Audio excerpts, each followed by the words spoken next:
충격적인 일이 벌어졌습니다. LA 대형 화재로 모든 것을 잃고 한국으로 오게 된 미국인 부부가 있습니다.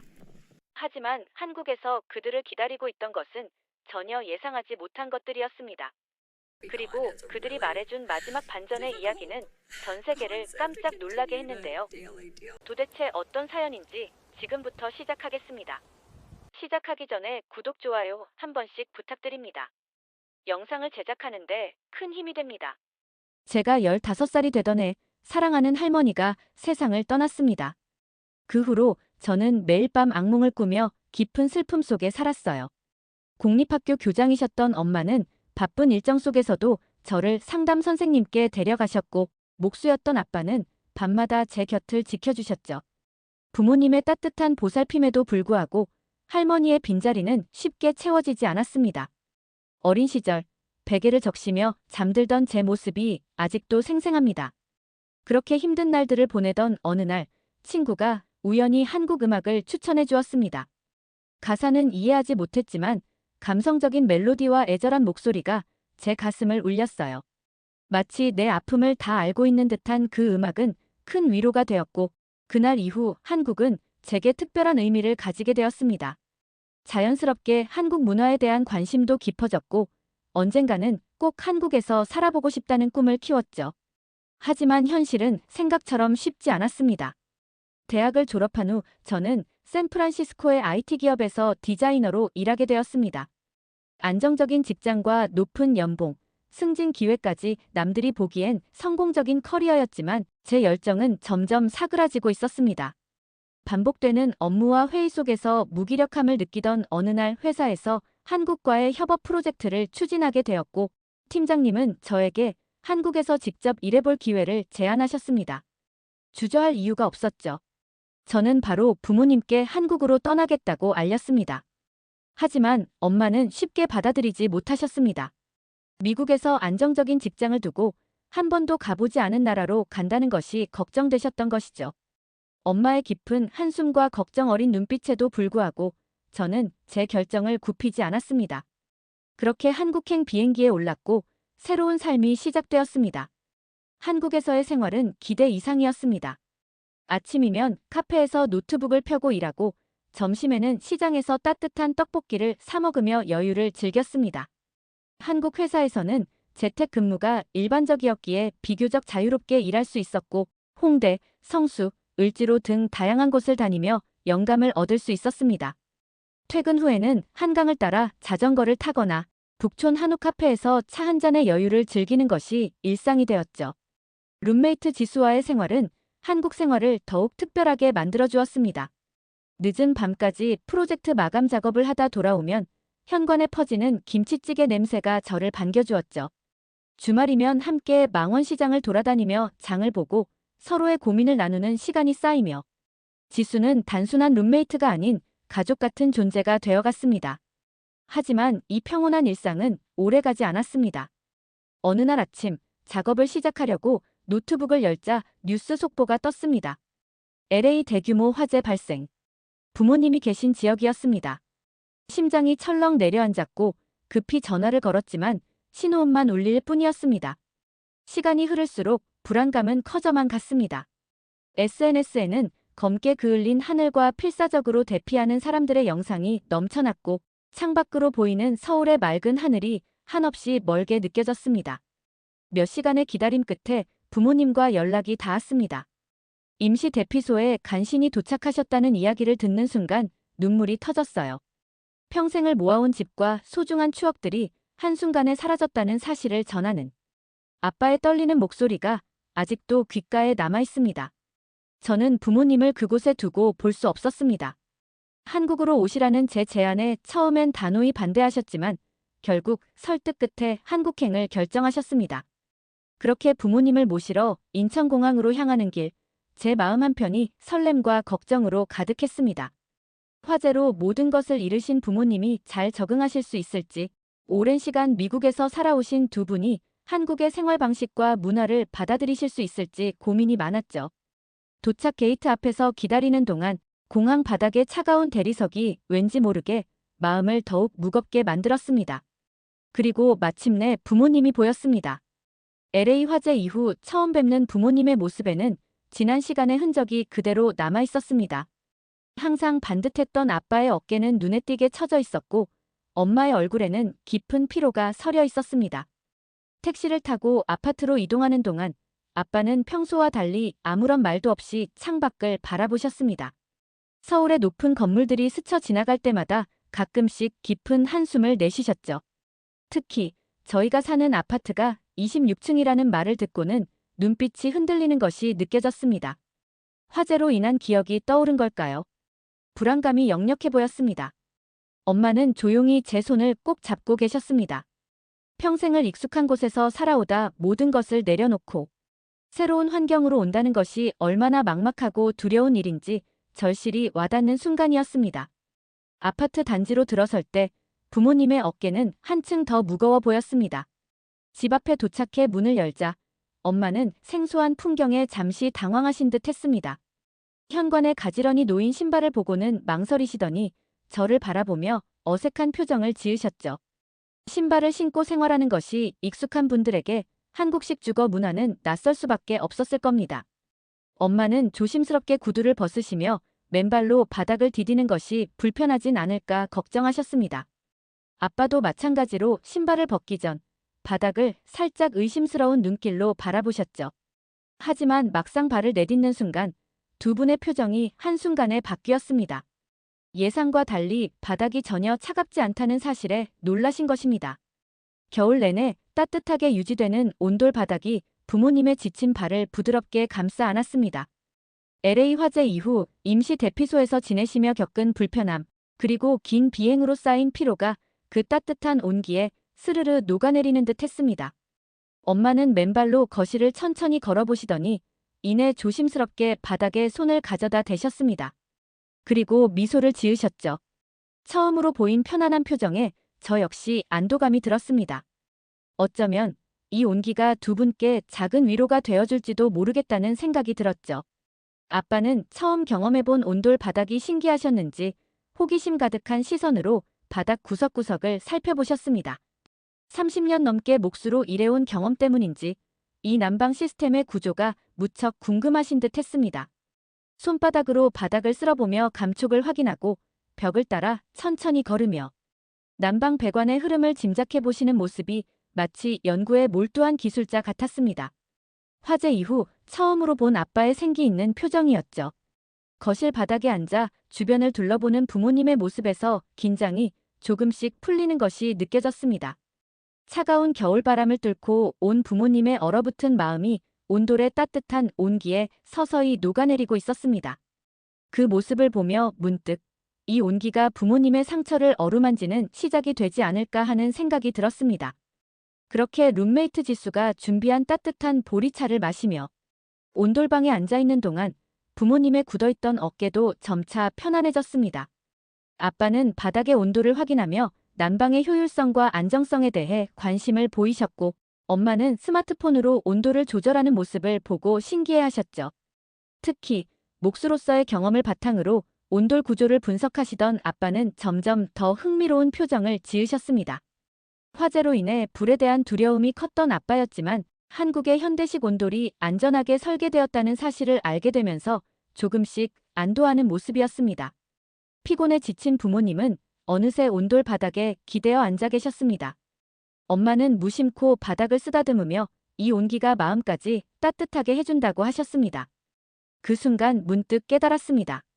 LA의 화재가 앗아간 것은 단순한 집이 아니라 부모님의 평온한 일상과 안정감, 그리고 안식처였다는 것을요.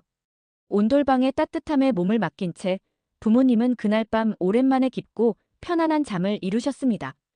LA의 임시 대피소에서 불안하게 뒤척이던 날들과는 다르게 온기의 품속에서 숙면을 취하신 것 같았습니다. 그러나 다음 날 아침, 갑자기 울리는 날카로운 경고음에 아빠가 깜짝 놀라 잠에서 깨셨습니다. 삐삐 하는 낯선 소리와 함께 휴대폰 화면에는 경고 메시지가 떠 있었습니다. 오늘 강력한 한파가 예상되니 조심하라는 재난 문자였습니다. 순간 아빠의 얼굴이 굳어졌고 엄마도 불안한 눈빛으로 저를 바라보셨습니다. 저는 한국의 재난 경보 시스템에 대해 부모님께 설명해드리기 시작했습니다. 지금처럼 기온의 변화가 심해지면 미리 경고해주고 주변에 큰 사고가 나거나 어떤 사고가 일어날 것 같으면 대응할 수 있도록 미리 알려주는 시스템이라고 했죠. 처음에는 놀라셨던 아빠의 얼굴에 점차 호기심이 스며들었습니다.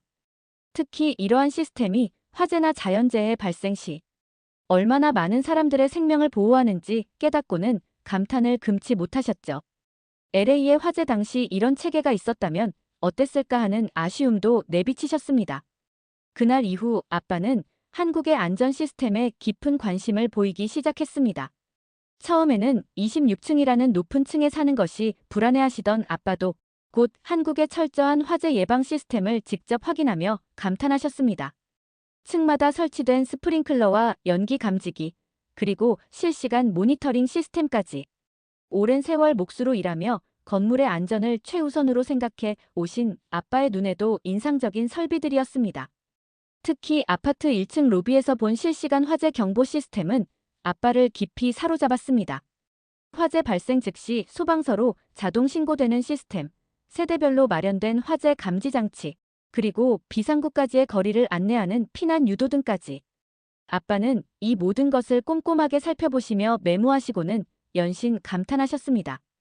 비상구 옆에 방화문을 직접 열어보시며 그 견고함에 감탄하시고 계단실의 양압 시스템이 연기의 확산을 막는 원리를 들으며 고개를 끄덕이셨죠. 건축을 오랜 시간 업으로 삼아온 아빠에게 이런 첨단 시스템은 LA에서의 두려움을 조금씩 덜어주는 계기가 되었습니다. 이제 현관문 패널에서 울리는 화재 감지기 점검음에도 아빠는 더 이상 당황하지 않으셨습니다. 오히려 그 소리가 안전을 보장하는 신호처럼 여겨지는 듯 보였죠. LA 화재 이후 처음으로 아빠의 표정에서 조금씩 안도감이 보이기 시작했습니다. 하지만 엄마에게 한국의 환경은 쉽게 적응할 수 있는 곳이 아니었습니다. 30년 넘게 미국 공립학교 교장으로 일해오신 엄마에게 한국의 생활 방식은 생소한 점이 많았습니다. 특히 제가 한국 지사에서 일하면서도 재택 근무를 자주 하고 카페에서 자유롭게 업무를 보는 문화는 낯설어 하셨죠.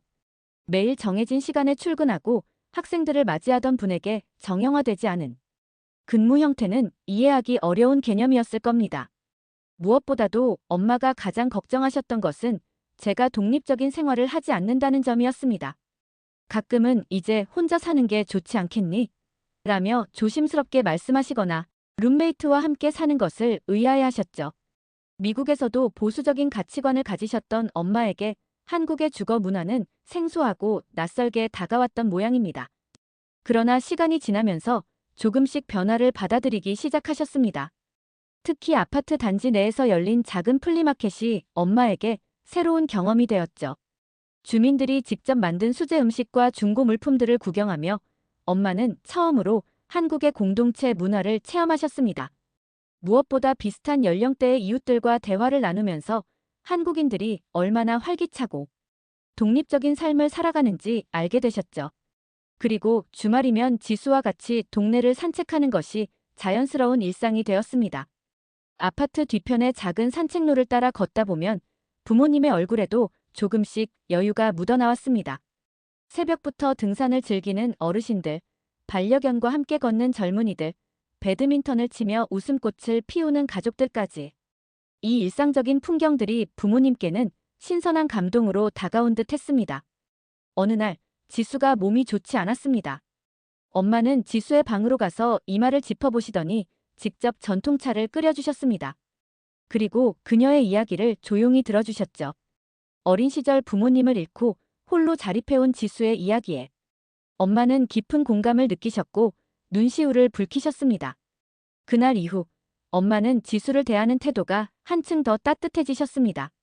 혈연이 아니더라도 서로를 이해하고 보듬는 것이 진정한 가족이라는 것을 깨달으신 듯 했습니다. 한편 아빠는 한국의 안전 시스템에 더욱 깊이 빠져들었습니다. 지하철역의 스크린도어, 횡단보도의 음성 안내 시스템, 심지어 음식점들의 위생까지 체계적으로 관리되는 모습을 보며 신뢰를 가지게 되셨습니다. 특히 소방서에서 진행하는 주민 안전 교육에 참여하신 후에는 처음으로 자신의 트라우마를 털어놓으셨습니다. LA 화재 당시 느꼈던 무력감과 두려움을 이야기하시며 한국의 선진화된 안전체계가 주는 안정감에 대해 말씀하셨죠. 제가 일하는 모습을 바라보는 부모님의 시선도 달라졌습니다. 처음에는 미국 본사의 안정적인 사무실을 떠나 한국에서 일하는 것이 걱정되셨던 듯 했지만 유연근무제를 활용해 공유 사무실이나 카페에서 자유롭게 일하는 모습을 보며 점점 이해하기 시작하셨습니다. 특히 성수동의 한 카페에서 저와 함께 일하는 직원들을 만나보신 후 새로운 시대의 업무 방식에 놀라움을 감추지 못하셨습니다. IT 업계의 근무 환경이 이렇게까지 달라졌다는 사실에 감탄하셨고 제가 선택한 길이 결코 불안정한 것이 아님을 조금씩 받아들이셨습니다. 화상 회의를 통해 미국 본사와 소통하는 모습을 보시면서 아빠는 이제는 어디에서 일하든 차이가 없겠구나라며 감탄하셨습니다. 엄마도 제가 맡은 프로젝트가 성공적으로 진행되는 것을 확인하시고는 안도하시는 듯 했습니다. 상실의 아픔을 안고 한국에 오셨던 부모님이 이곳에서 새로운 희망을 발견하는 모습을 보며 제 선택이 틀리지 않았다는 확신이 들었습니다. LA에서의 화재가 우리 가족에게 깊은 상처를 남겼지만 동시에 우리를 더 단단하게 만들어주었습니다. 한국이라는 새로운 환경 속에서 우리는 서로를 더 이해하고 가까워지는 법을 배우고 있었습니다. 창밖으로 저녁 노을이 지며 거실의 온돌 바닥은 여전히 포근한 온기를 머금고 있었습니다. 부모님과 지수가 함께 둘러앉아 저녁 식사를 나누는 모습을 보며 문득 생각이 들었습니다. 때로는 긴 여정을 거쳐야만 비로소 진정한 안식처를 찾을 수 있는 걸까요? 우리 가족은 이제 서울이라는 새로운 터전에서 잃어버렸던 평온한 일상을 되찾아가고 있었습니다. 하지만 미국에서 들려오는 소식은 여전히 가슴을 무겁게 했습니다. 어느 날 아침 뉴스를 보던 아빠의 손이 떨리기 시작했습니다. LA에서 다시 화재가 발생했다는 소식이었습니다. 불길은 계속 번져가고 있었고 더 많은 이웃들이 삶의 터전을 잃어가고 있었습니다. 화면을 응시하던 아빠는 아무 말 없이 거실을 나가셨고 엄마는 깊은 한숨을 내쉬었습니다. 저는 그런 부모님의 모습을 바라보며 가슴이 먹먹해졌습니다. 특히 보험 문제와 피해 보상에 대한 걱정이 컸습니다.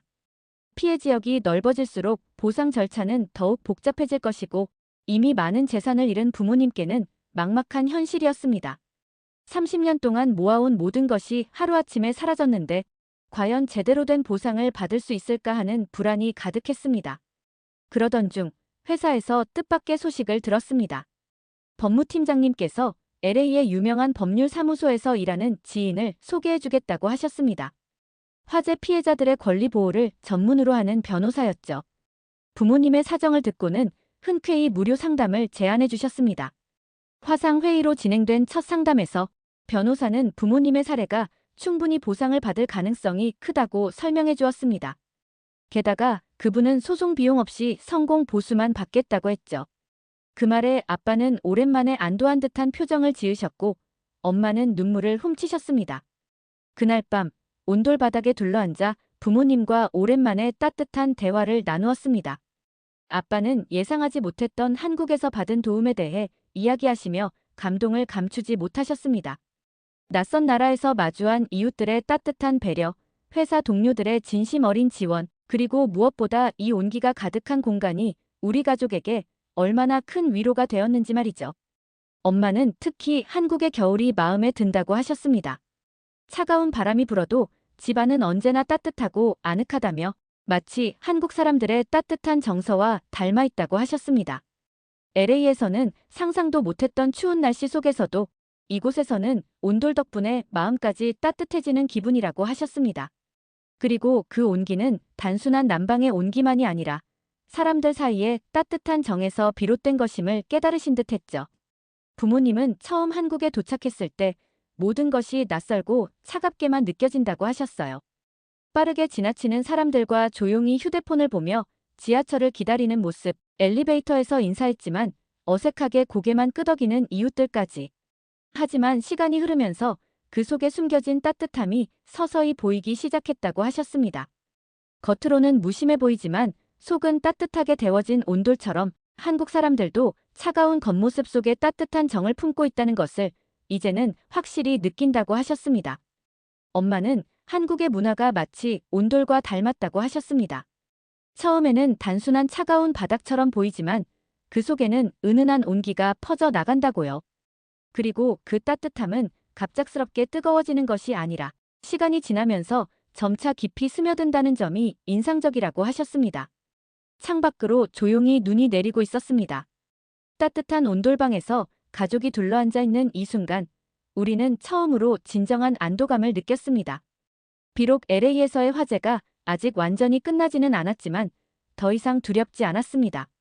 이곳에서 새로운 희망과 안정을 찾았으니까요. 아빠는 이제 더 이상 불안해하지 않으셨고 엄마도 미소를 되찾으셨습니다. 지수와 저는 그런 부모님의 변화를 보며 가슴이 뭉클해졌습니다.